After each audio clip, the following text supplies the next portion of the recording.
Namo tassa bhagavato arahato samma sambuddhassa. Namo tassa bhagavato arahato samma sambuddhassa. Namo tassa bhagavato arahato samma sambuddhassa. Good morning, everybody.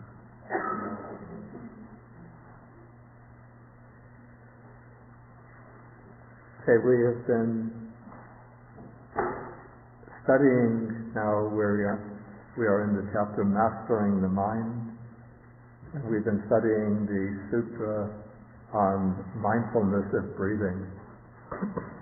This is the main part of the Anapanasati Sutta, but this is the version that has come down in the Samyutta Nikaya.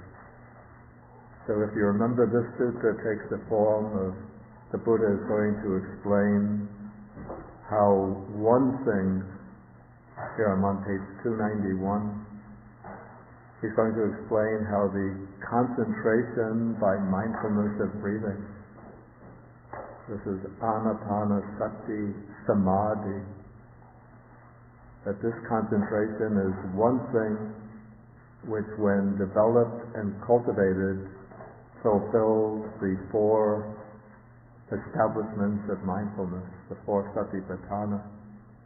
And then he'll explain how the four establishments of mindfulness, when developed and cultivated, fulfill seven things, that is, the seven factors of enlightenment, seven bodhanga. And then the seven factors of enlightenment, when developed and cultivated, fulfill two things, that is, vijja and vimutti, true knowledge and liberation.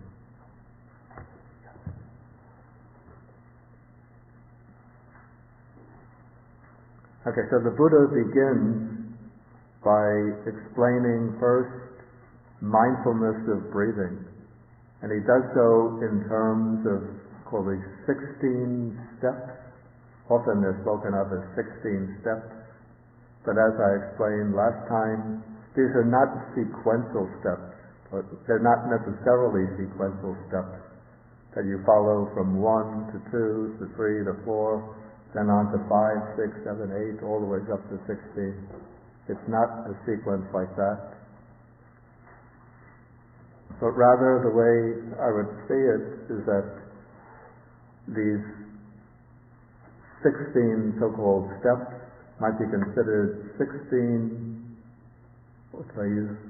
Another word I used last time, 16 facets, 16 aspects of mindfulness of breathing. And so we could see a sequence among some of the factors, but especially we have four groups concerned with the body, or four steps concerned with the body, and these steps form a sequence, these four steps, but then the next four so-called steps are simply looking at the same process from the point of view of feeling. And then the next four steps, which are concerned with the mind, are again looking at the same process from the point of view of citta, or mind, as the point of focus. And so I see the first 12 steps, first 12 aspects, they fall into three groups of four each. So these 12 steps are interlocking, interlaced, interwoven. And they're looking at the same process from the standpoint of a different foundation of mindfulness, respectively from the standpoint of body, the first four, from the standpoint of feeling, steps 4 through 8, and from the standpoint of mind, or citta, steps 9, 10, 11, 12. And it seems that the main concern in these three sets of four is with the development of concentration. We have to remember that the topic here is concentration by mindfulness of breathing. That is anapanasati samadhi. So the main, the governing aim of these three groups of four is the promotion or the progress of samadhi. The last four steps take us into somewhat different territory. These four steps are concerned with the development of insight. So those four steps, the last four steps, are not simply replicating the same process from a different point of view. But here we enter into a different mode of practice, a mode of practice which is concerned more with observation, with understanding, and with uncovering the true nature of experience.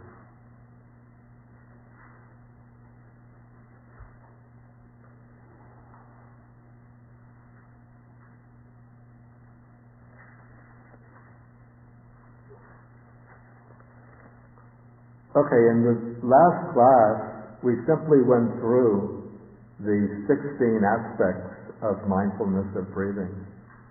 And that took us to about the middle of page 292. Now we're going to start the section which shows how these 16 steps complete, or let me put this another way. We're going to see how these 16 steps, these 16 aspects of mindfulness of breathing can be incorporated into the four foundations of mindfulness, the four establishments of mindfulness. Okay, so now we begin with the paragraph that starts, whenever Ananda, a monk, when breathing in long, knows I breathe in long, and then the text simply repeats all the way up to when he trains thus, tranquilizing the bodily formation, I will breathe in. When he trains thus, tranquilizing the bodily formation, I will breathe out. Okay, on that occasion, the Buddha says, the monk dwells contemplating the body in the body, ardent, clearly comprehending and mindful, having subdued longing and dejection in regard to the world. So here, what the Buddha has done is to take the stock formula for the practice of contemplation of the body, and he's attached it onto these four steps in the practice of mindfulness of breathing. Okay, so he says, when one is practicing in this way, one is practicing contemplation of the body. And what is the reason for this?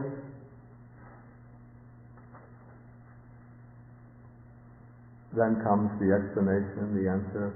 I call this a certain kind of body, Ananda, that is breathing in and breathing out.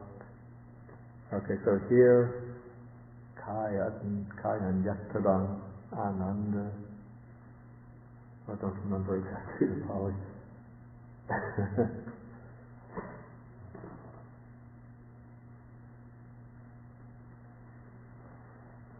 But I call this a certain kind of body, Ananda, that is breathing in and breathing out. Breathing in and breathing out are here being called a body. But actually I think we have to understand this to mean, by way of the intention, to understand this to mean that breathing in and breathing out are a bodily process. So because breathing in and breathing out are a bodily process, so they are included. The observation of breathing in and breathing out is included in contemplation of the body.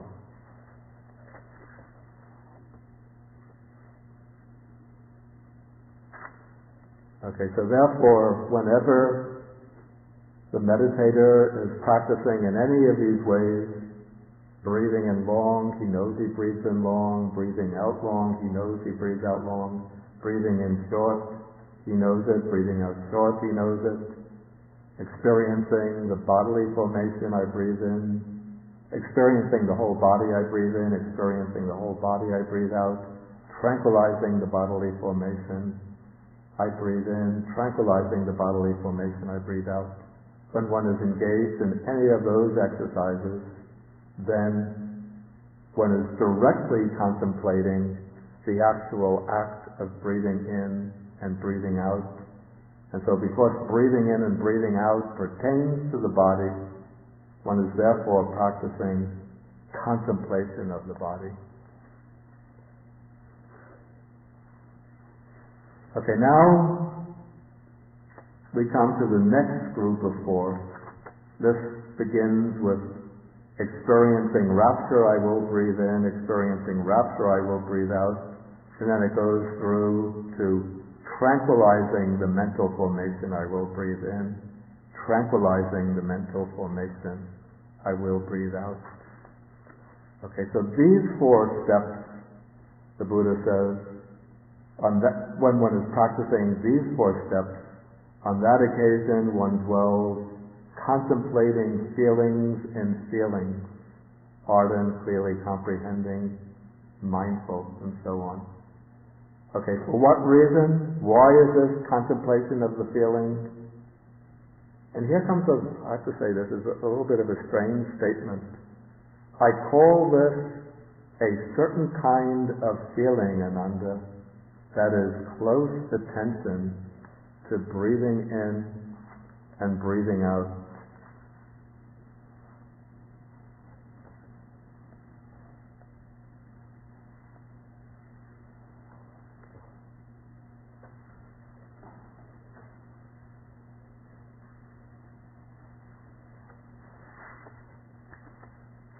Okay, I say this is a bit strange because close attention, the Pali uses the expression sadhu kan manasikaro.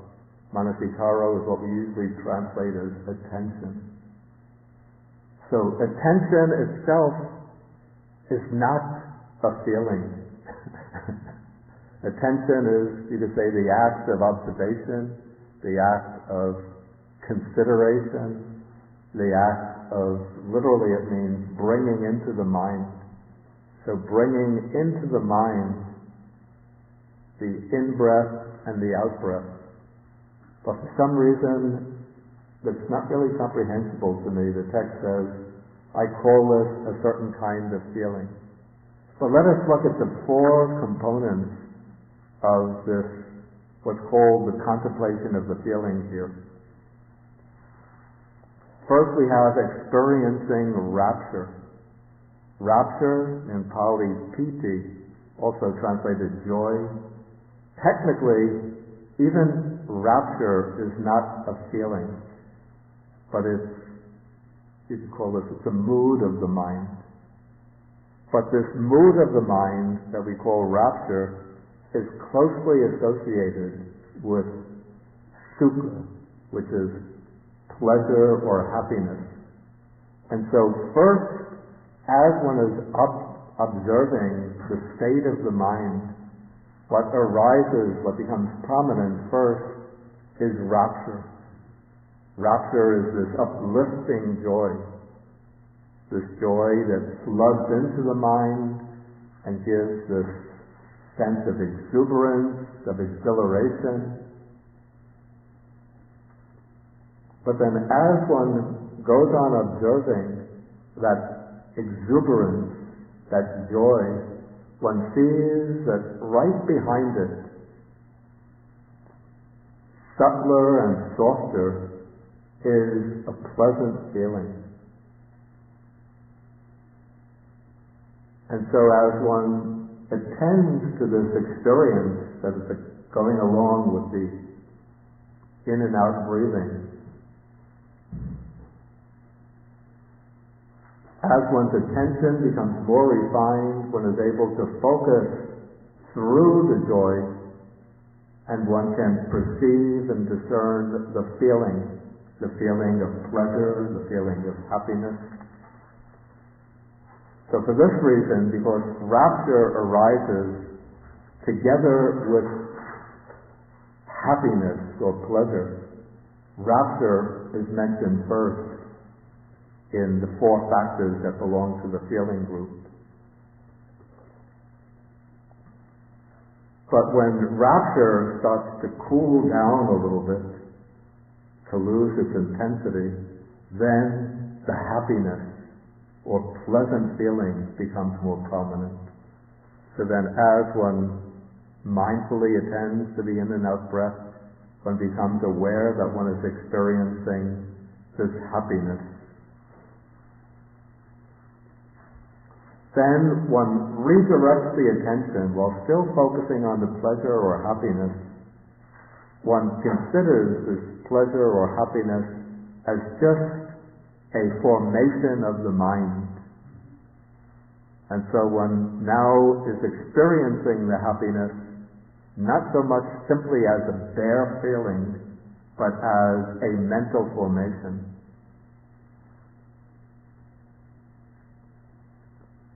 And then as one goes on observing the in and out breathing, that mental formation of happiness together with the rapture, the happiness, settle down and become increasingly quiescent, increasingly more peaceful. And so this is tranquilizing the mental formation. So what one is tranquilizing is the feeling of happiness and any other feeling that might arise together with the attention to the breath. At a certain point, the feeling of happiness will give way to the neither pleasant nor painful feeling. That is also a feeling accompanying mindfulness of breathing. And so one tranquilizes the feelings, makes them increasingly subtler and more peaceful.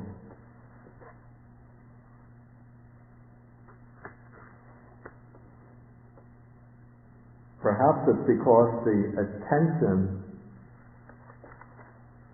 to the feeling is what brings the feeling into the field of consciousness. Perhaps it's for that reason that the Buddha calls close attention to in and out breathing a certain kind of feeling. Maybe somebody else has some idea about to explain this.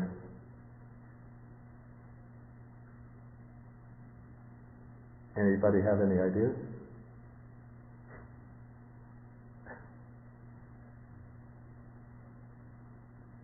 Okay, if no alternative, then we'll just go with my hypothesis.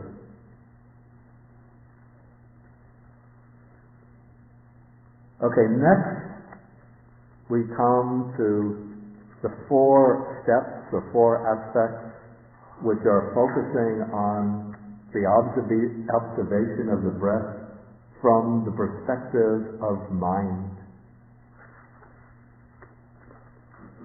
So the Buddha says, whenever a monk trains thus, experiencing the mind, I will breathe in, experiencing the mind, I will breathe out, and so on through liberating the mind, I will breathe in, liberating the mind, I will breathe out. On that occasion, he dwells contemplating mind in mind, ardent, clearly comprehending, mindful, having subdued longing and rejection in regard to the world.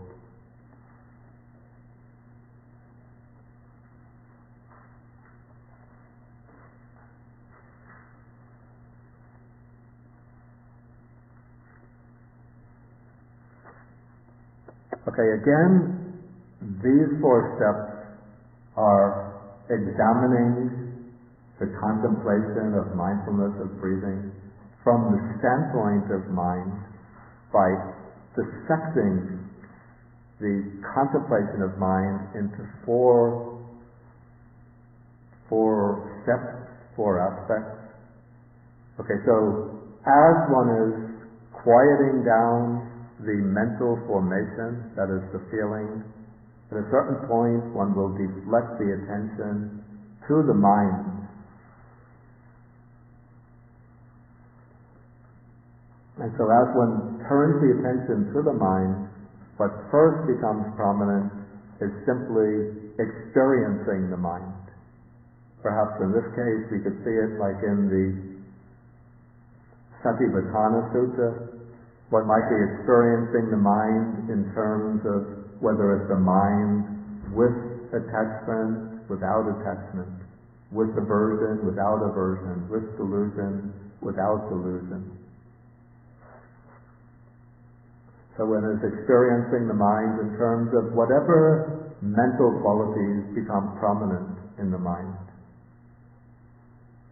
Okay, now, because as concentration becomes stronger, then the feelings of, or the states of rapture and the feelings of pleasure or happiness increase. And this is what is comprised under these two steps: gladdening the mind I will breathe in, gladdening the mind I will breathe out. One is not making a deliberate effort to make the mind glad or happy, but just naturally, as the mind quiets down, as the attention becomes settled on the breath, as one is able to sustain the attention on the breath for longer periods, then the rapture and happiness arise. And this rapture and happiness, that phase of contemplation of feeling, we could look at it, instead of looking at it from the standpoint of feeling, one could look upon it in terms of the quality of the mind. And in that case, one sees a mind which is suffused with joy, suffused with delight. And that is the state of, we could say, the state of gladness of mind. Gladness in English is a rather weak word. Like you say, I'm glad to see you. Oh, I'm so glad you came. I'm glad you gave me a telephone call. But the Pali word suggests something fuller and richer.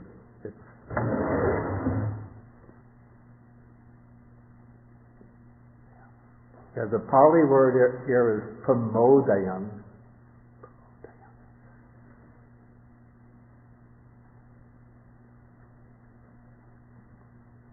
Which is related to a noun pramojam, which really has a sense of, you could say, of delight. It's a wholesome delight, or a joy. Even, you could say, it's virtually an ecstatic joy, a very blissful state.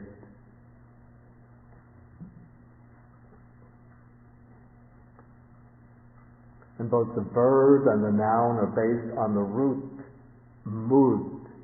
And then from mood we also get another noun, mudita.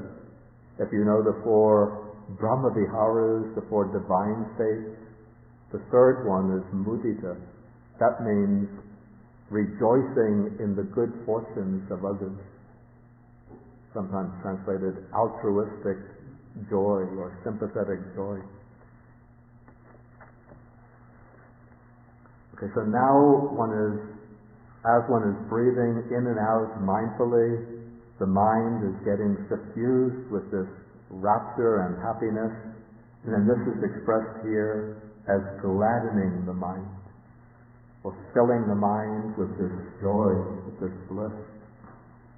Okay, but now as the mind settles down and becomes quiet and still, then that joy and rapture and delight quiet down, and instead the most prominent quality of the experience is the settling or fixing of the mind on its object, the continuous attention of the mind to its object.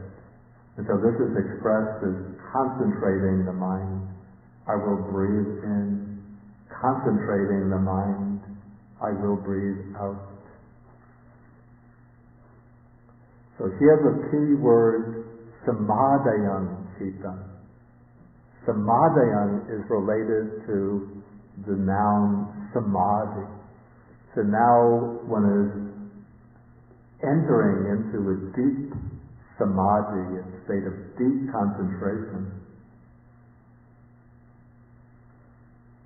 Okay, and then the last one, liberating the mind I will breathe in, liberating the mind I will breathe out. Now one is freeing the mind, not from all of the defilements. It's not the ultimate liberation, but this is the process of deepening concentration. And so one is liberating the mind simply from the factors that obstruct the progress of concentration. Okay, so all of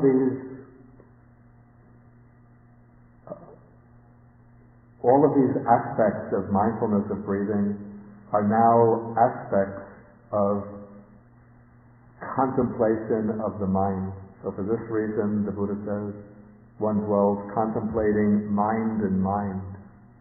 And then again he gives the reason. Why is this the case? For what reason? I'm at the top of page 293. I say, Ananda, that there is no development of concentration by mindfulness of breathing for one who is muddled. This is mutta sati, for one whose mindfulness is confused and who lacks clear comprehension. So here the Buddha brings in two factors of the mind. By implication, the two factors are sati and sampajanya, mindfulness and clear comprehension. So these are two mental factors that are essential for the development of concentration by mindfulness of breathing. It's the mindfulness that enables one to repeatedly bring the mind back to the breath, especially as the breath gets subtler and subtler. So mindfulness keeps the mind on the breath. And clear comprehension, sampajanya, enables one to recognize when the mind is wandering away from the breath, and to know how to apply the skillful methods to keep the mind focused on the breath.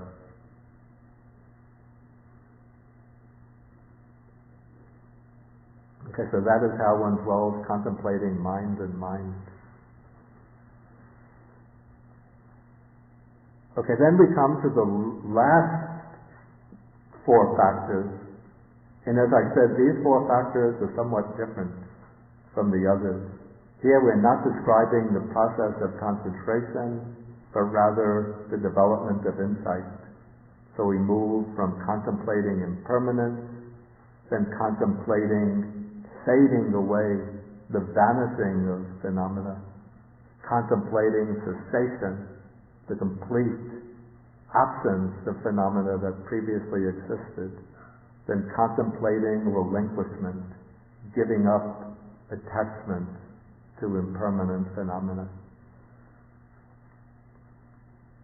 Okay, so when one is engaged in these contemplations, the Buddha says, one is dwelling, contemplating phenomena in phenomena, ardent, clearly comprehending, mindful, having subdued longing and dejection in regard to the world. Okay, there should be the question, for what reason, but it's missing in the text. For what reason is this the case? But the answer is given, having seen with wisdom what is the longing what is the abandoning of longing and dejection, he is one who looks on closely with equanimity.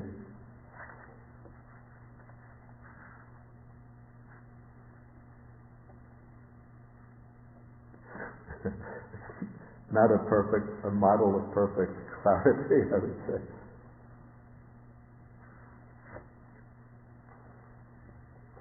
Okay, the way I would understand this, longing and dejection are mentioned here. Longing and dejection, abhijja domanassa.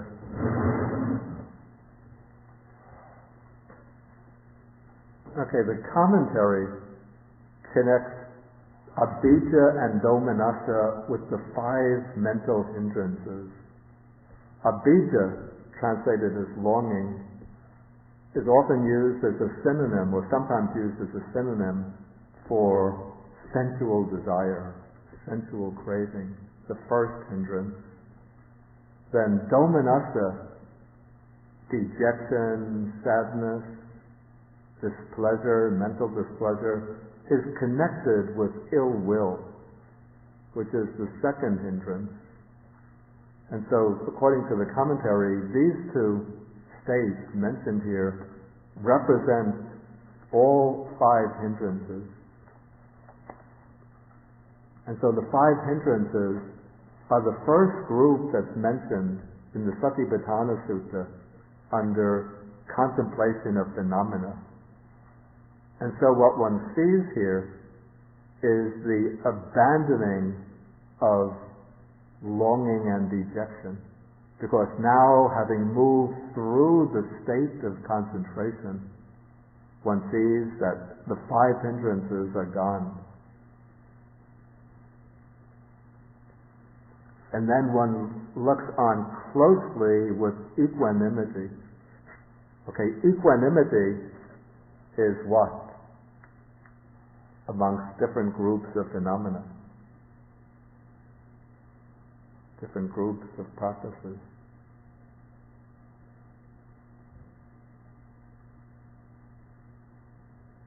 Somebody has to know where equanimity comes.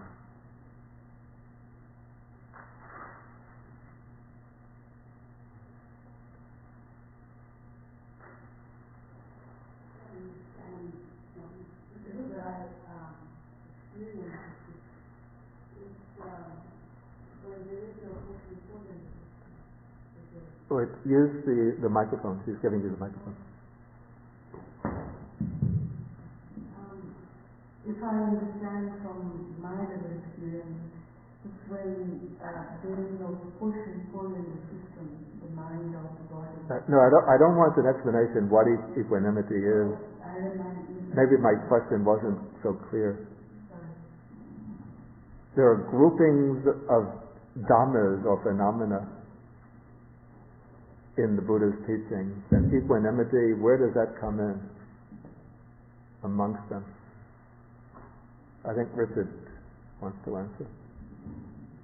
Well, it's one of the 4 brahmaviharas, and it's one of the 7 factors of enlightenment. That's the one that I want. The 7 factors of enlightenment.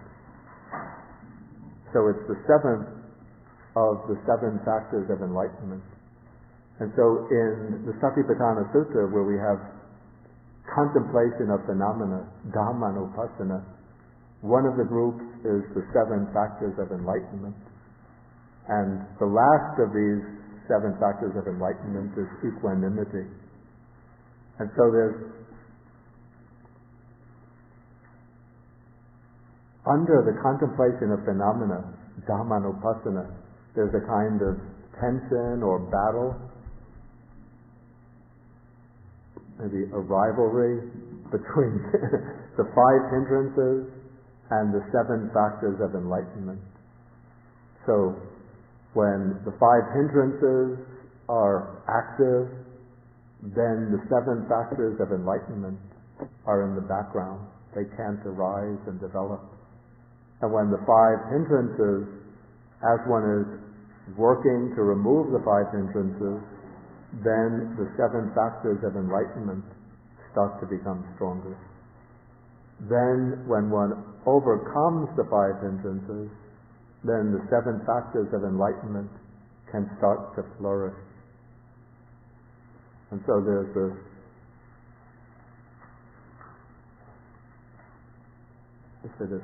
relationship, of competitive relationship between the 5 hindrances and the 7 factors of enlightenment. We see this in other sutras as well. The Buddha speaks about the 5 hindrances as being corruptions of the mind, which cause darkness of the mind, which prevent progress of the mind. But then he says that it's these 7 factors of enlightenment that purify the mind and make the mind bright and radiant. So here, as one goes on contemplating this impermanence, the fading away of phenomena, the cessation of phenomena, and relinquishment, giving up attachment, then one subdues longing and dejection, or one subdues the 5 hindrances. And when the 5 hindrances are abandoned, then one is just looking on with equanimity at all of the phenomena that arise and pass away. And so now we could say the equanimity factor of enlightenment has come to the forefront, and that will now be controlling the process of contemplation.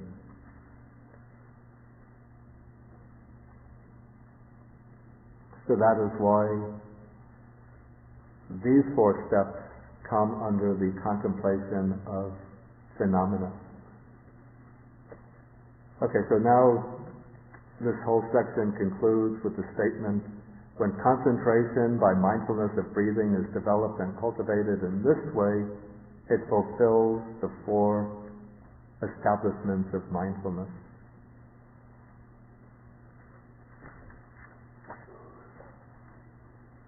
Okay, at this point I'll just pause and ask whether there's any questions related to anything that we've just covered.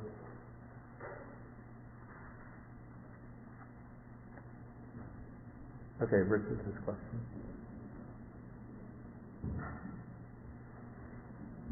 You've used the term, or the Buddha used the term, sukha, happiness, and I've also heard the term of happiness as a happiness independent of circumstance, as something to be cultivated.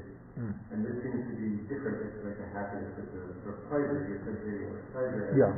Can you say more about what that distinction is between those? Yeah. You see, the word that's used here, sukha, has a wide range of meanings. And so sometimes sukha means a general state of happiness. It could be any kind of happiness, even a rather mundane happiness, having secure home, secure income, good family relationships. That is a kind of sukha, kind of happiness. And even sometimes like the life of renunciation, they ask, are you experiencing happiness in your life of renunciation? So that kind of question comes up. So let's say is one experiencing sukha in one's life of renunciation? Here sukha has the general meaning of happiness. But sukha also has a more specific meaning as the state of pleasant feeling. And in connection with the practice here, translated experiencing happiness, now I would retranslate this as experiencing pleasure. This is the experience of a pleasant feeling in the course of contemplation. It's not the state of general happiness, even independent of circumstances, but just on that particular occasion, in that course of meditation, or course of contemplation, as the mind becomes more settled on the breath, quiets down, then one is experiencing a pleasant feeling. At first, that pleasant feeling will be somewhat obscure because the joy is more prominent. But if one goes on examining one's mental state, one will see behind that joy there's a pleasant feeling. And then as the pleasant feeling settles down, then as the joy settles down, then the pleasant feeling becomes more prominent, and so one can recognize this pleasant feeling, or this even a blissful feeling that I'm experiencing as I breathe in, as I breathe out. That is what's meant by sukha here.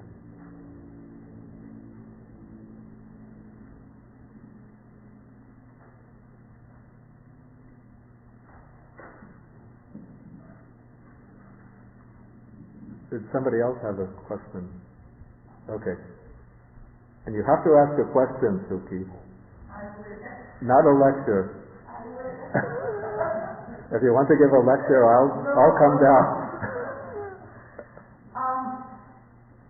It's a question about actually how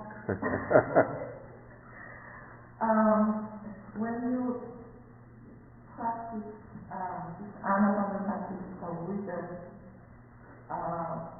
experiencing the feeling or mind or other objects, not breath itself. Not what? Not breath itself. Not the first Oh, part. okay. Now, here you experiencing mind, you breathe in. Now you have two aspects. Yeah. How do you, because when you really concentrate on mind, breath disappears. And when you have a breath, you concentrate breath, your mind is not that strong. How do you actually help? Okay, this is a good question.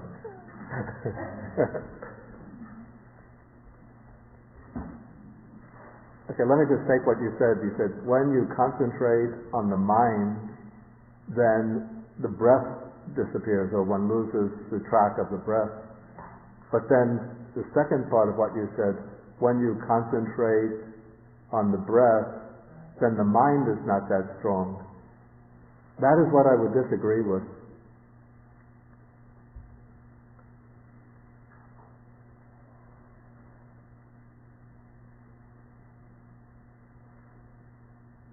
What I would say is that I think trouble arises when one uses the particular theoretical model that the mind could have only one single exclusive object at any given moment. That's the kind of theoretical model that comes in from the Abhidhamma. Then when one tries to apply that, it seems to lead to these difficulties, conceptual difficulties, that if one is focused on the breath, one can't know what's going on in the mind.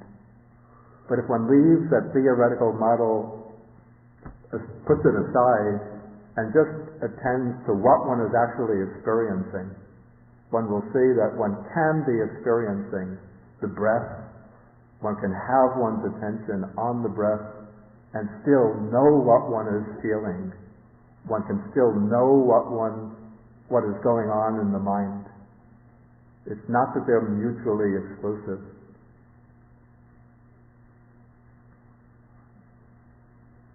And so one can be focusing on the breath, observing the breath, and yet one will know the particular feelings that arise. When rapture arises, when the rapture subsides, and then the pleasure or happiness becomes more prominent.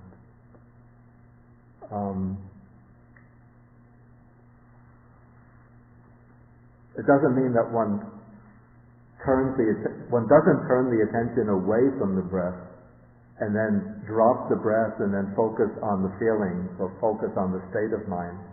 But just as one is observing the breath, one will know what kind of feelings one is experiencing, and one will know the state of mind. So this is the way I would understand it. And what I would understand, because this is part of mindfulness of breathing, concentration, samadhi by mindfulness of breathing, the main object of meditation is always the breath. It's always being aware of the in-breath and out-breath. But in the course of attending to the in-breath and out-breath, sometimes the feelings will become more prominent. And so then one will notice what are the feelings on that occasion. Sometimes the state of mind will become more prominent. And so one will notice the state of mind. But one is still using the breath, in and out breath, as one's object of meditation. And even as the attention becomes more strongly focused on the breath, so that one is able to follow the breath in and out continuously, uninterruptedly for long periods, one will still be able to recognize, to acknowledge one's the accompanying feelings and the accompanying states of mind. It doesn't mean one doesn't get wrapped up in conceptual proliferations about them, but one just knows with a kind of reflexive knowing what is going on in one's mind.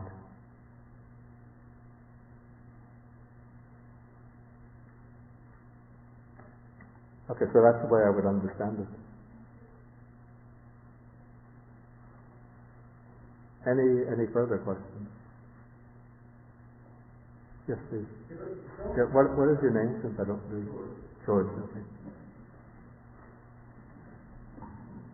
Well, what I've understood as far as with meditation is that you concentrate on the breath, but if you think of anything, you return back to the breath. So basically the mind is supposed to be on an even keel. It's supposed to, you don't feel rapture, you don't feel anything, you feel nothing. You just breathe, you concentrate on the breath, correct? Yeah. Oh, is that the question? Yeah. Well, as one is being mindful of the breath, naturally, it's not that one doesn't feel anything. Feelings have to occur accompanying the observation of the breath. But the initial instructions is not to pay particular attention to what one is feeling, but to pay attention to the breath. But as one is paying attention to the breath, particular feelings will arise. And so the Buddha has incorporated these feelings within the framework of mindfulness of breathing, at least particular feelings, so that as one is attending to the breath, one should be aware of the feelings that arise. So one doesn't allow one's attention to be deflected away from the breath by the feelings that arise.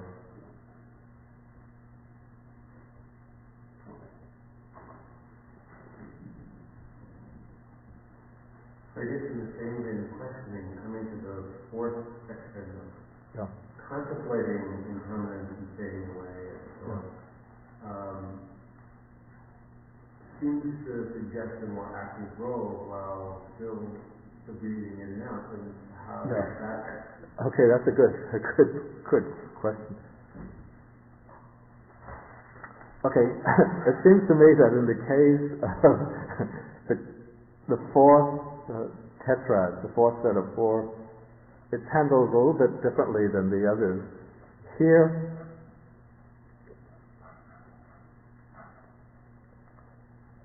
the way I understand it, the way that accords with the instructions that I've had.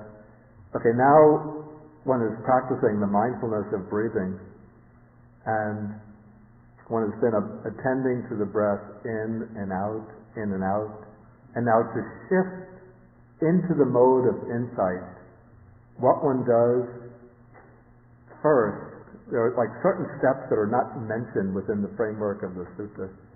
What one does is to take the breath, one sort of reflects back on the process or act of breathing, and one dissects this process into the 5 aggregates, so that one observes as one is breathing in and out, there is the body, which is engaged in the act of breathing. This belongs to the form aggregate. In the act of attending to the breath, there's always present a particular feeling. That's the aggregate, it belongs to the aggregate of feeling. There is the noting of the breath, whether long, short, in, out. That noting of the breath belongs to the aggregate of perception. There is the volition or the intention, keeping the mind on the breath. That belongs to the aggregate of volitional formation. And then there's the awareness of this whole process. The awareness arisen, it's part of the body, so it's kind of body consciousness along with a mental consciousness. So that belongs to the vijnana khandha, the aggregate of consciousness. So now one has investigated the experience in terms of the 5 aggregates, and then one has to be able to sustain this attention to the 5 aggregates in the course of breathing in and out, to the point where one could just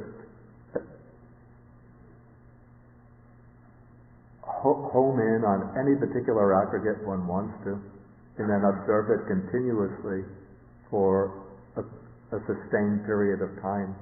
One will tune in to the form aggregate, then tune to the feeling aggregate, perception aggregate, volitional formations aggregate, consciousness aggregate, going through them as a kind of cycle over and over until one gets well familiar with the 5 aggregates.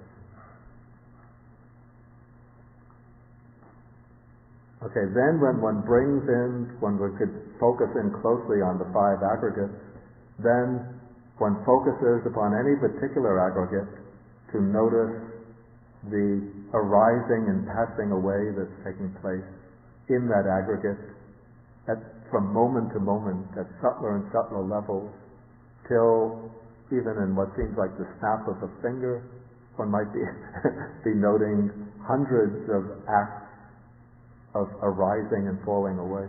Maybe that's a little exaggerated, but okay, they say in the snap of a finger, millions of arisings and fallings take place, but maybe one can notice, maybe not hundreds, but dozens. Okay, so one goes through this with all 5 aggregates. So this is contemplating impermanence. And there's there's kind of background awareness of breathing in and breathing out.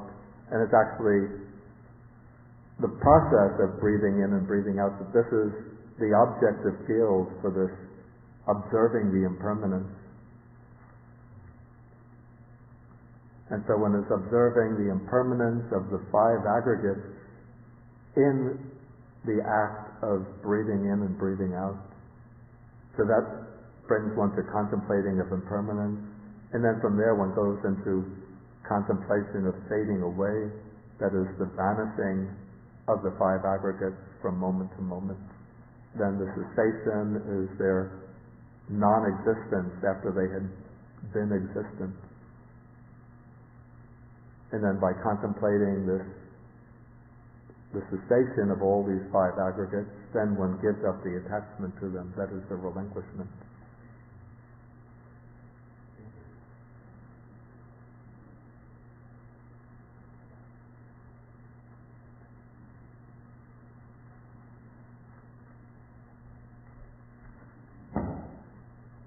Does that answer the question? Yes. Okay.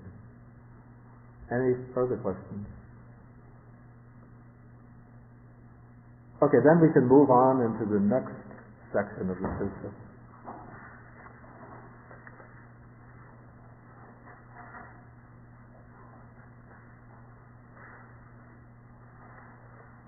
Okay, now the Buddha raises the question, how are the four establishments of mindfulness developed and cultivated so that they fulfill the 7 factors of enlightenment? Okay, this is very important here because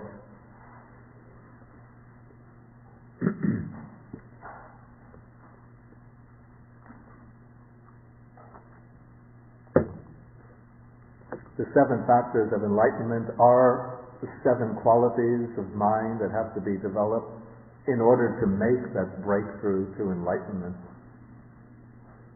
And so now we have to see how, by developing the 4 foundations of mindfulness, the 4 establishments of mindfulness, one is going to be progressively developing the 7 factors of enlightenment. Okay, so the text says, whenever a monk dwells contemplating the body in the body, okay, that could be through any of the 4 steps of mindfulness of breathing that belong to contemplation of the body. On that occasion, unmuddled mindfulness is established in that monk or that meditator, anybody who's practicing.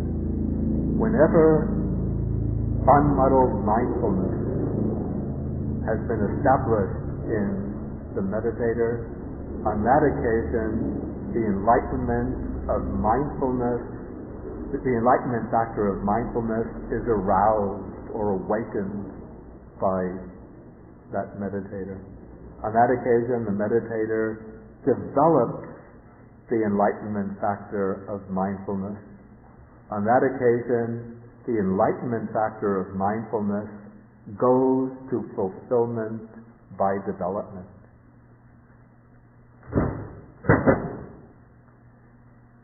Okay, here we seem to have, even though the text is saying on that occasion, but in fact it seems to be pointing to 3 stages in the development of the enlightenment factor of mindfulness.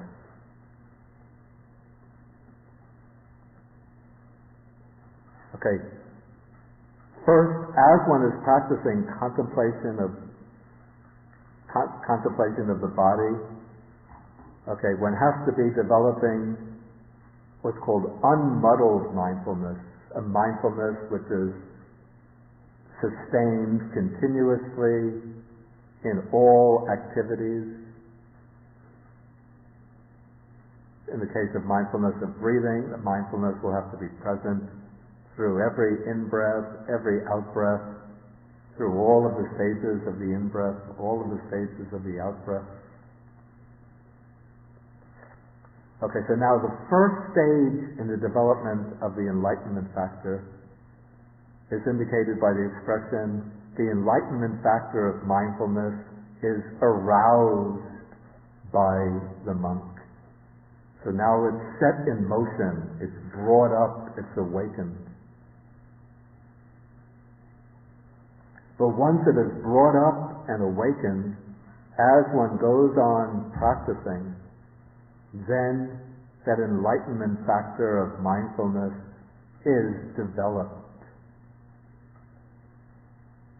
And then, as one goes on practicing still more, till that enlightenment factor of mindfulness becomes extremely strong, then we say it goes to fulfillment by development. Okay, so the 3 stages are first, arousing the enlightenment factor, second, developing the enlightenment factor, and third, fulfilling or perfecting the enlightenment factor.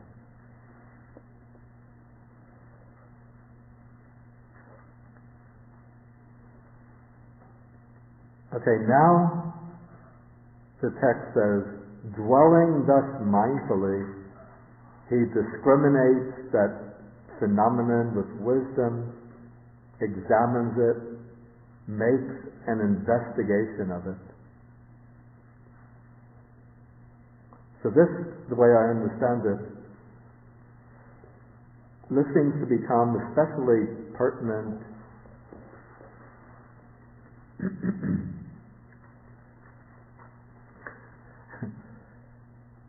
not when one is developing samadhi, but rather when one is using the samadhi as a basis for developing insight.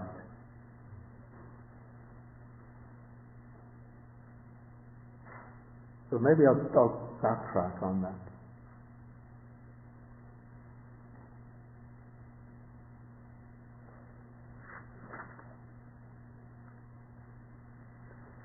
Because here we have not yet even come to energy, rapture, and so on.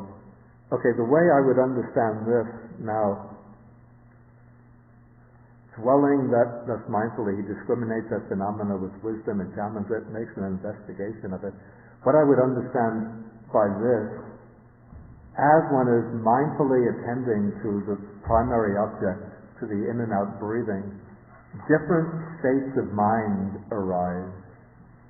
And now one has to be able to discriminate these states of mind and know which states are helpful, which states are harmful. Different thoughts arise. One has to be able to note these thoughts and know which thoughts are distractions, disturbances, which thoughts are helpful and beneficial to the process of contemplation. Because we have, the reason why I'm explaining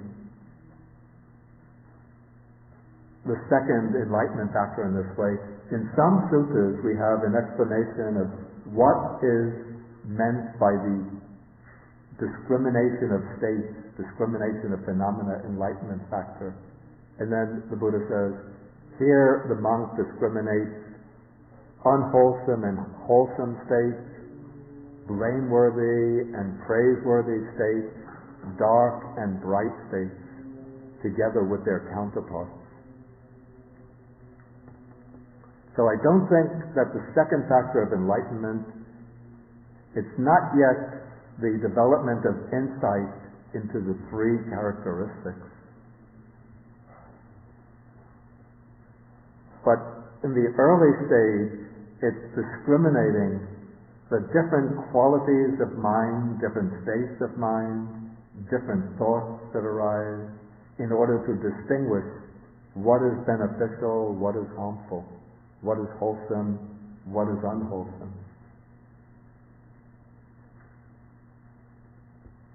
Okay, so when he dwells thus, mindfully discriminating that phenomena with wisdom and so on, then the discrimination of phenomena is aroused by that monk.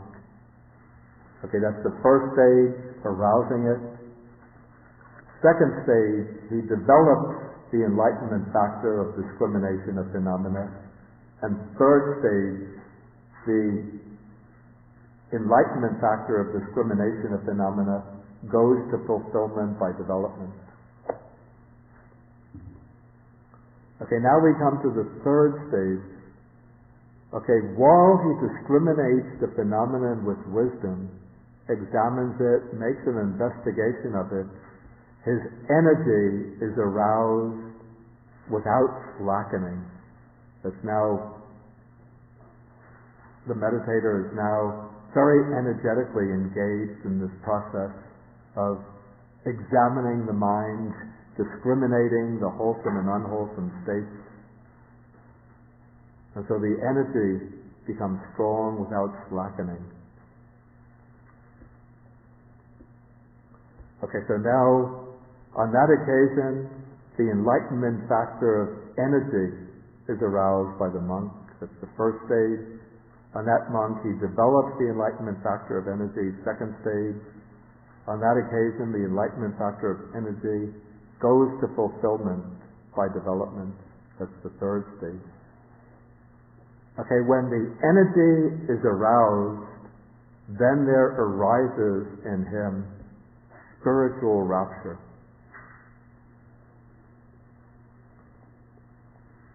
Okay, the way I understand this,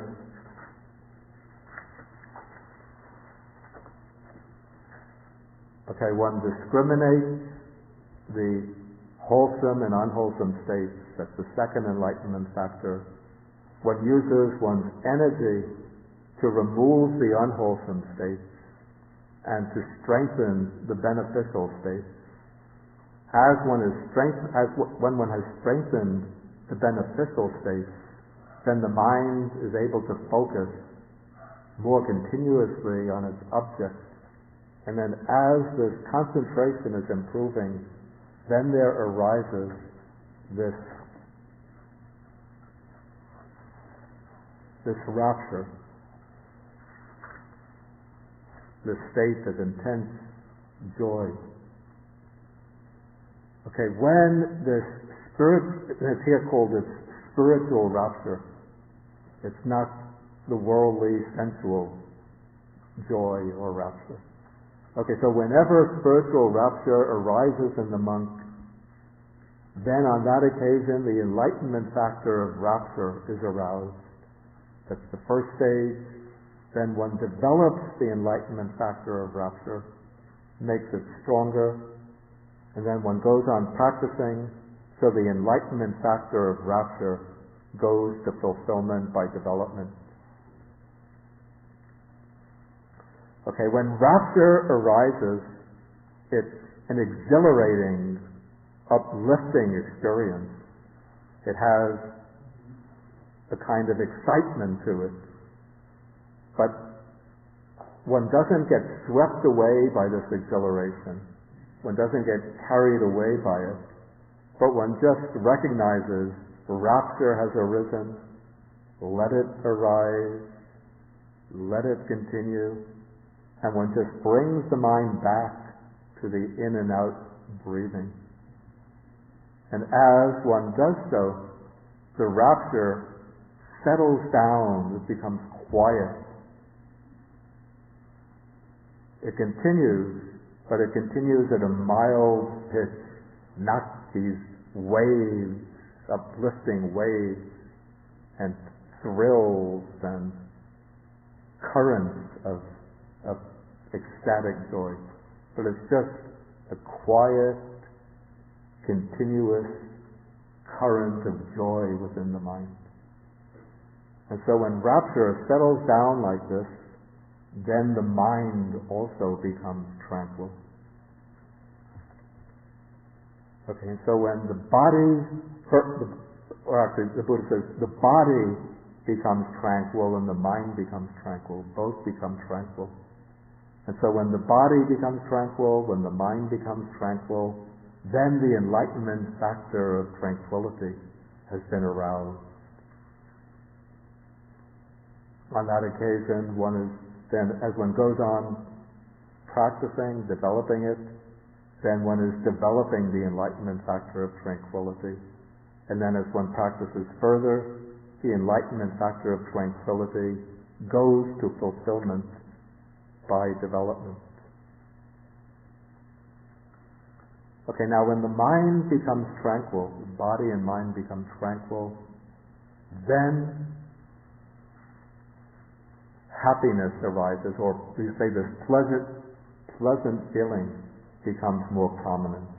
Now the rapture fades into the background.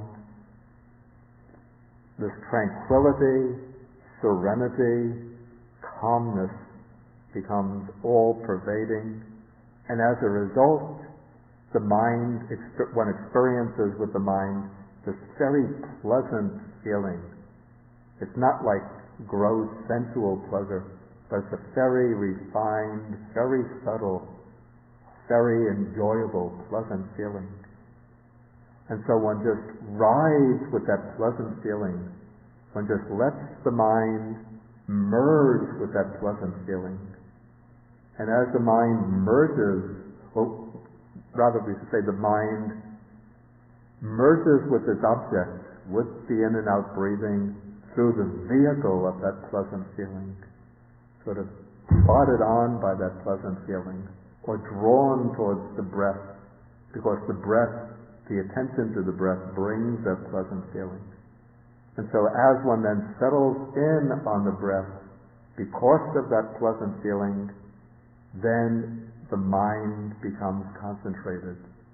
samadhi, cittang samadhiyati, which means now that the mind is entering samadhi, entering this deep concentration. Okay, so when the mind becomes concentrated, initially, one says, the enlightenment factor of concentration is aroused by that monk. As one goes on practicing, the second stage, the enlightenment factor of, one develops the enlightenment factor of concentration. Then as one goes on practicing further, the enlightenment factor of concentration goes to fulfillment by development. So that is the completion.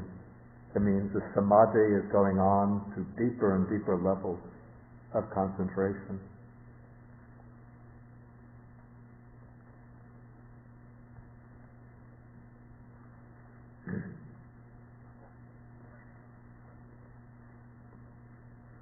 Okay, now the text says, he becomes one who looks on with equanimity at the mind thus concentrated. Okay, so now the mind is concentrated.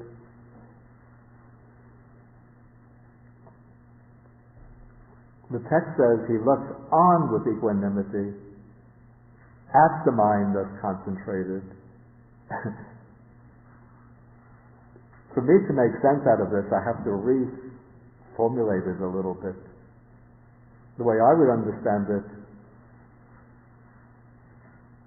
he becomes one who uses the concentrated mind to look on with equanimity.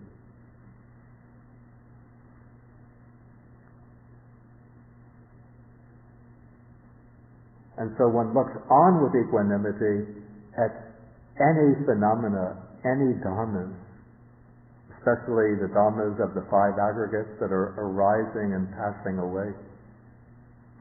But now, because the mind has passed through this crucible of samadhi, of concentration, it has reached a level of very, very solid and well-established equanimity. And so the mind becomes very strong, very clear, very sharp, and so it can observe phenomena very deeply, very precisely. And thus one uses that concentrated mind to look on at phenomena arising and passing away. And there's no, because the mind has been well concentrated, there's no disturbance in the mind. So the mind is well settled in equanimity. And so one is observing with equanimity phenomena arising and passing. Okay, and so this is, initially one is arousing the enlightenment factor of equanimity. As one goes on with the practice, one develops the enlightenment factor of equanimity. And then the enlightenment factor of equanimity goes to fulfillment by development. Okay, so this is the way all 7 factors of enlightenment arise out of contemplation of the body. And the rest of this part of the sutta simply repeats the whole sequence, starting from any of the other Satipatthana.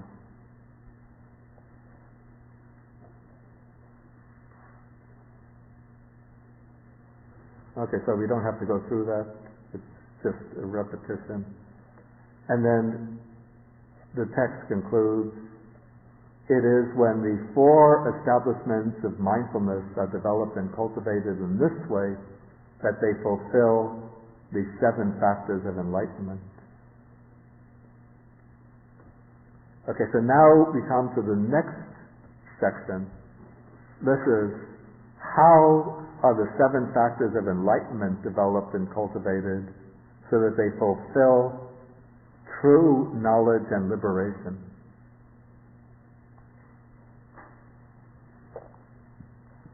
what is meant here by true knowledge and liberation. True knowledge, this is vijja. I'll put this on the board.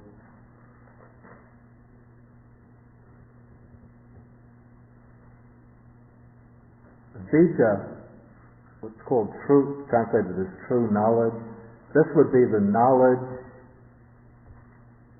of, especially the knowledge of the Four Noble Truths, which liberates the mind from the defilements.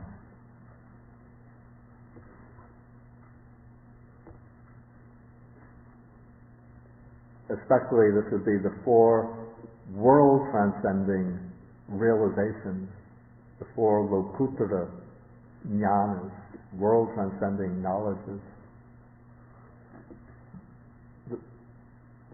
That is the knowledge of stream entry, once returner, non-returner, arahant, liberating the mind from the defilements.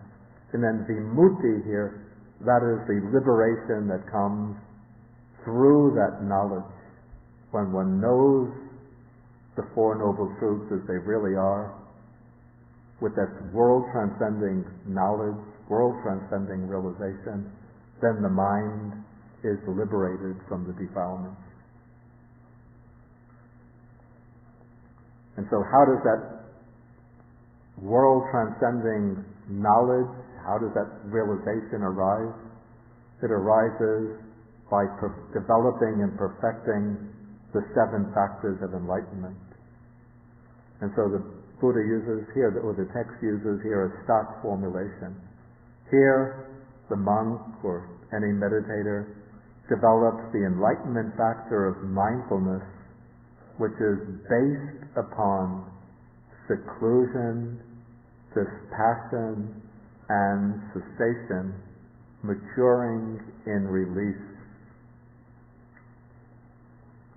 So too, he develops the enlightenment factor of discrimination of phenomena, the enlightenment factor of energy, the enlightenment factor of rapture, the enlightenment factor of tranquility, enlightenment factor of concentration, enlightenment factor of equanimity, based upon seclusion, dispassion, and cessation, maturing in release. The way I would understand this, what is meant by this, by these phrases that are attached to each enlightenment factor, that he develops that particular enlightenment factor directed to seclusion, dispassion, and cessation, taking them as their objects, their goals. And so by seclusion, actually all of these terms mean basically the same thing. Seclusion means separating oneself from the defilements of the mind. Then dispassion, viraga, means the fading away of lust and attachment. And then cessation, nirodha, is especially the cessation of the defilements without any more possibility of arising again in the future. And then they are said to mature in release, that is, they evolve on to the point of complete letting go, complete relinquishment. And that complete relinquishment, that is nirvana.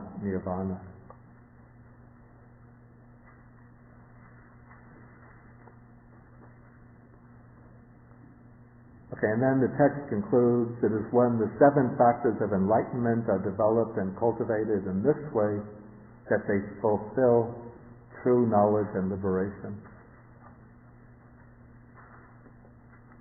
So just going back, just to sum up the whole sutta in a kind of quick review, we start off with just one thing. That one thing is mindfulness of breathing. Being aware when breathing in, that one is breathing in, when being aware of breathing out, that one is aware of breathing out. In fact, the first phrase in describing mindfulness of breathing, on page 291, having folded, middle of the page, having folded his legs crosswise, straightened his body, set up mindfulness in front of him, just mindful he breathes in, mindful he breathes out. That one statement, you could say that is the whole sutta. But everything else is just elaboration, just expansion of this. Okay, so mindful one breathes in, mindful one breathes out. If one could do that perfectly, then nothing else is necessary. You just stop at that sentence. But because many other things go on, so we need more explanation. And so this act of being attentive to in and out breathing then gets expanded into 16 steps or 16 aspects. These 16 aspects of mindfulness of breathing then get incorporated into 4 foundations of mindfulness according to their point of focus or their basis. Okay, then starting from any of these 4 foundations of mindfulness, one can unfold or develop the 7 factors of enlightenment. And then when the 7 factors of enlightenment are fulfilled and perfected, then they culminate in vijja vimutti, true knowledge and liberation.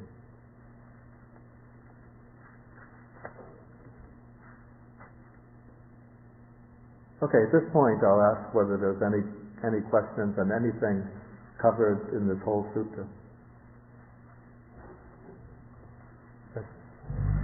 What is your name again? Nina. Rina? Nina. Nina, okay.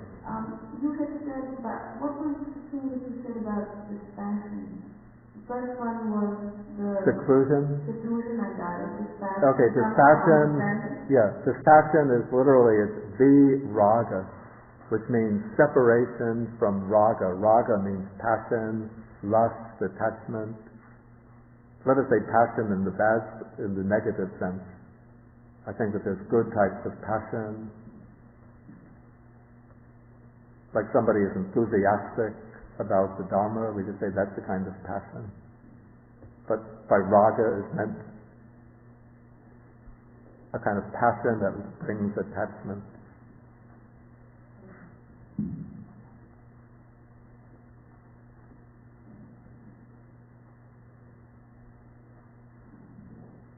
I have a question about the meaning of the text and part about the 7 factors of enlightenment. Yeah.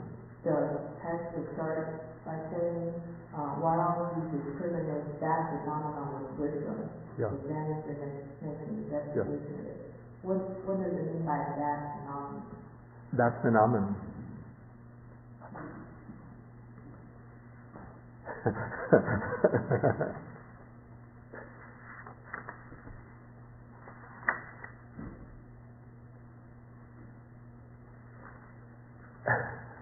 This is an interesting point here. So I have to say it's a little bit obscure because the text doesn't quite, it uses the expression tang dhammang, which is what translated that phenomena, but it doesn't indicate clearly what that dhamma could be.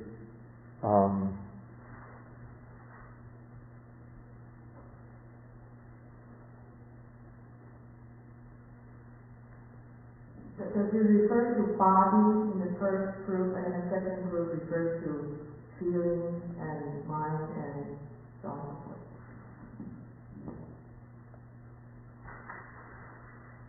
It could be, except that, let me not try to explain the word that phenomenon, but the way I understand what's called the whole enlightenment factor is called Dhamma Vicaya Sambojjhanga. Sambojjhanga is enlightenment factor, Dhamma-vicaya means investigation of phenomena, or maybe investigation of qualities. And the way that other texts explain Dhamma-vicaya sambojjhanga, they explain it not in terms of one single phenomenon, one single thing, but rather in terms of the multiple states of mind that might arise in the course of contemplation. So, in those texts, it is said that the basis for the discrimination of phenomena enlightenment factor, the basis are phenomena that might be wholesome or unwholesome, blameworthy or praiseworthy, dark and bright phenomena together with their counterparts. So instead of taking it to be just one single phenomenon, one single thing, I would understand it to mean that one is investigating the different states of mind that might arise. Of course, it seems here we're in a relatively early stage of the process of contemplation. We haven't yet come even to energy, not to mention samadhi and upekkha, concentration and equanimity. So as one initially sets up mindfulness, one is trying to attend mindfully, say to in-breath, out-breath, different thoughts arise, daydreaming, projections, plans, hopes, intentions. And so now one has to distinguish what is unwholesome, what is a distraction, what is a disturbance, and what is beneficial, what is helpful, what is assisting the process of contemplation. And so one has to make those discriminations and remove the one and reinforce the other. And then that becomes the work of energy.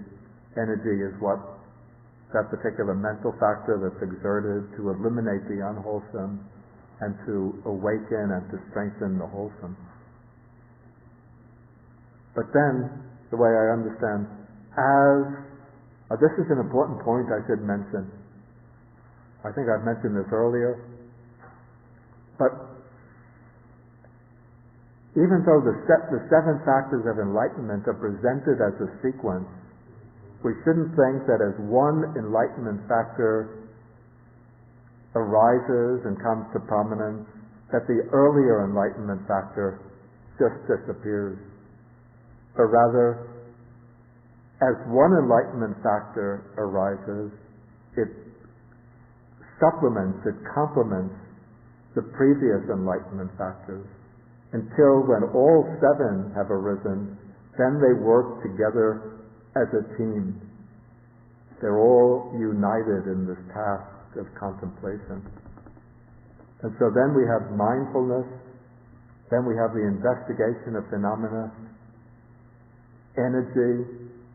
We would have some rapture. The rapture would have to be working at a quiet pitch. It shouldn't become too strong. But we can have rapture, we have tranquility, we have concentration, equanimity, all working together. And when they're all working together at this advanced stage, then I would understand the second enlightenment factor is that factor responsible for investigating, say, the five aggregates, or dependent origination, or impermanence, suffering, non-self. And so then it takes on the function of wisdom. But in the early stage, as one is beginning to exercise mindfulness, it has that function of being the kind of inner pilot that guides the mind in avoiding the pitfalls of the unwholesome mental states and keeping the mind on the clear, straight road of contemplation. That's the way I understand it. It's not just the second factor, the first factor also. Well, of course, the first factor and second factor work together.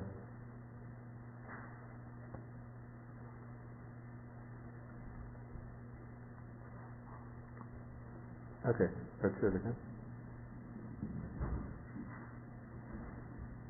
Unless I guess, I don't know if the translation of discriminate each phenomenon, would that be a suitable translation? So, rather than saying it's a single one, but each one as it arises, then that, I don't know if that fits the Pali. It doesn't actually fit the Pali. The Pali uses tung dhammang. But actually, this is something that just occurred to me.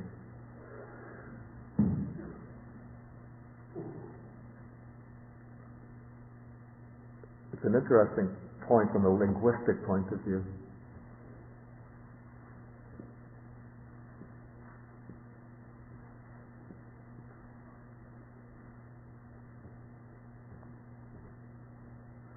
Now that I wrote all this, I'm not sure that my intention is valid.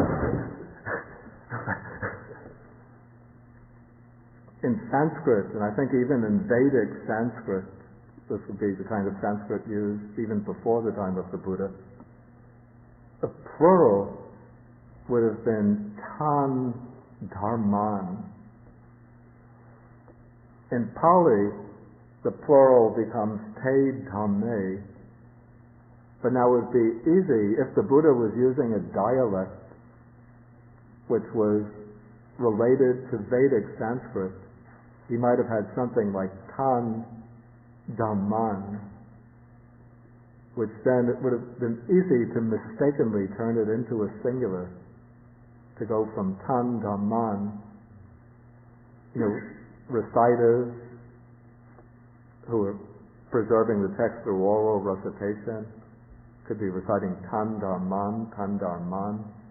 Then instead of turning it into te dhamme, they could have turned it into the singular because it sounds somewhat similar. Tung dhamman. I remember finding that this did happen with some verse in the Dhammapada. Or at least this is the contention of some philologists, that originally it was something like the Sanskrit tan dharman, which got turned into Pali into tung dhammang rather than te dhamme. But that's a rather... That would mean those phenomena? Yeah. Because the plural makes better sense here. Mm-hmm. But I don't think you could get each from this.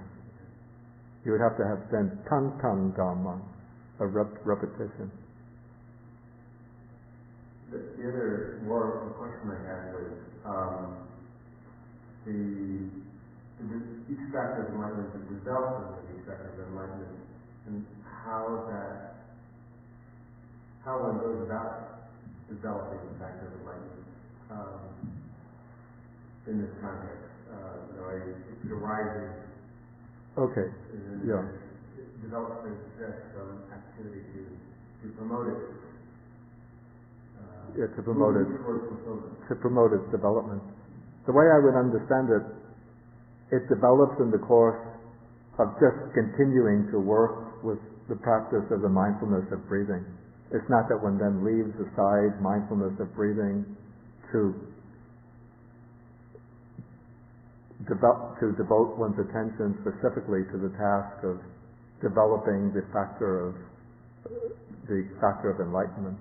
But as one continues with the mindfulness of breathing, then the 7 factors of enlightenment develop naturally. They develop a momentum of their own. So wouldn't that be perhaps phrased as the enlightenment factor of rapture is developed, or rather than must develop?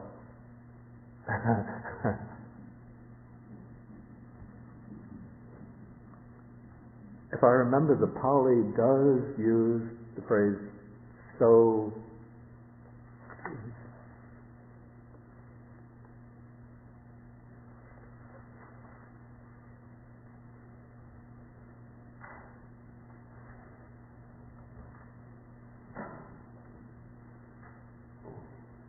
Tasmin samaye tasa bhikkhu no sati sambo jango arado hoti tasmin samaye Bhikkhu Sati Sambojangam Bhaveti. The text does use that expression. On that occasion, the monk develops the enlightenment factor of mindfulness. But still, I don't think that one should understand this to mean that he specifically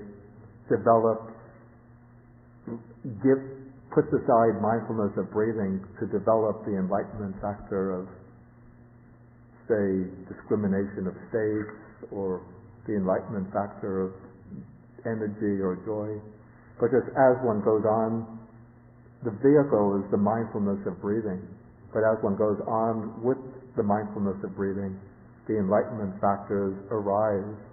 And of course one has to recognize them, or should recognize them when they arise. And then one goes on with the contemplation, one goes on with the mindfulness of breathing. And as one continues with it, then the enlightenment factors gain strength, and then come to fulfillment. This is the way I understand it.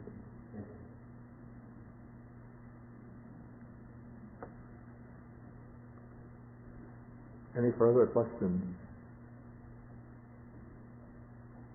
Okay, if not, I just want to go quickly through the last section here, so that we can finish this chapter. I really put this section in simply so that we could have one text which brings together all 9 of what are called the 9 meditative attainments, the 9 gradual attainments. So in this sutta, the Venerable Sariputta is dwelling at Savatthi. The Venerable Ananda, he's staying in a place called the Blind Men's Grove. And then when he comes out, the Venerable Ananda sees him in the distance and says that your faculties are serene, your facial complexion is pure and bright. In what dwelling have you spent the day? In other words, in what meditative state? And it's a sequence of 9 suttas here. And in each sutta, Sariputta says that he's spent a day in a different meditative state. It's a somewhat artificial construction, as one finds in the suttas, in order to incorporate all 9 meditative attainments in one particular scheme. Okay, so in the first, he's dwelling in the first jhana. Second, but he adds, in each case, because he's an arahant, he says, it did not occur to me, I am attaining the first jhana, or I have attained the first jhana, or I have emerged from the first jhana. And then Ananda says, that must be because all I-making, mind-making, and underlying tendencies to conceit have been thoroughly uprooted from your mind for a long time.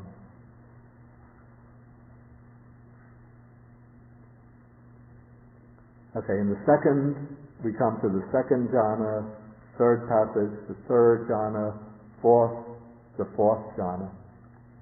And we've already gone through the 4 jhanas, and we notice that in progressing from one jhana to another jhana, there is a change of factors. Certain factors that exist in one jhana fade out to move to the next jhana. In going from the first jhana to the second, vitaka and vichara, thought and examination, fade away. In going from the second to the third jhana, rapture fades away. In going from the third jhana to the fourth jhana, the feeling changes from pleasant feeling to the feeling that's neither pleasant nor painful. Beyond the fourth jhana, we have 4 other attainments. These are called the 4 formless attainments.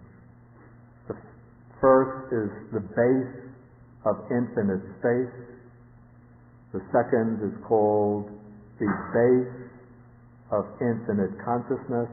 The third is called the base of nothingness. And the fourth is called the base of neither perception nor non-perception. In these attainments, the mental factors are the same as those in the fourth jhana. What changes is the object. So in moving from the fourth jhana to the base of infinite space, one stops paying attention to any object with form, any concrete material, any concrete visible object, for example, like a visualized form, a light, a radiance. And one just attends to space as being infinite, without any bounds. In moving from the first formless meditation to the second, one stops attending to space as boundless, and instead one attends to the consciousness that was aware of infinite space as being infinite. When consciousness is aware of space, it's pervading infinite space, and so one drops the space and just focuses on the consciousness as being infinite. When moving from the base of to move beyond the base of consciousness to the base of nothingness, one focuses upon the aspect of infinite consciousness as having nothing tangible, nothing concrete within it. Or one can also say one focuses upon boundless consciousness as having no kind of impediment within it. And so in this way, the mind focuses on what is called nothingness, or we might even translate this as unimpededness.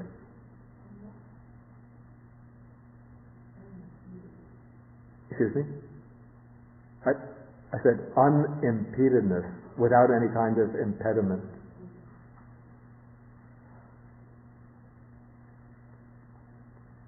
And then in that base of infinite, the base of nothingness, the perception is extremely subtle.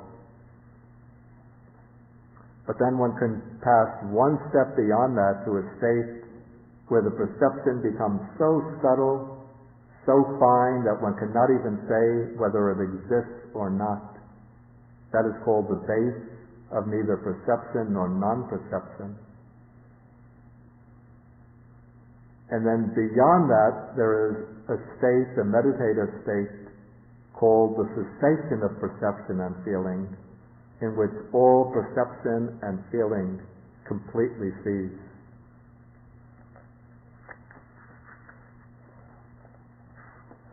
Okay, I think I'll have to stop here in order to go for the lunch now.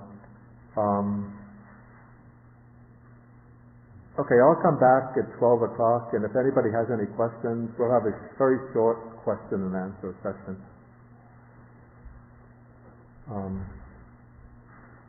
Okay, so we'll end now with the sharing of the merits.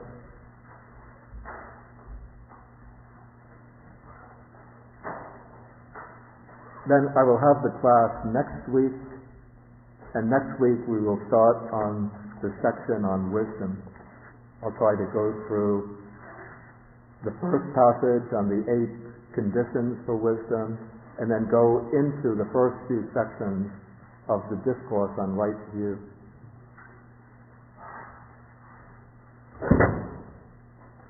Okay, I'm going to start chanting now.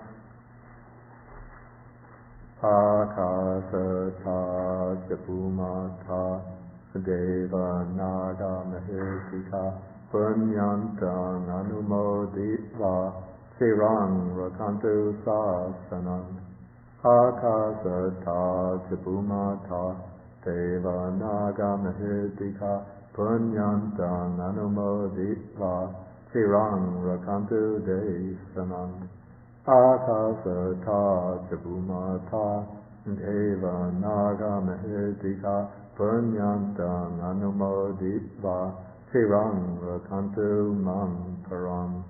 Eta vatasham hehi sampadang punya sampadang. Sabbe deva anumodantu. Sabba sampati siddhya. Sabbe bhutanumodantu. Sabba sampati siddhya. Sabbe sutta anumodantu. Sabba sampati siddhya. Prabhagupadaya visihitato.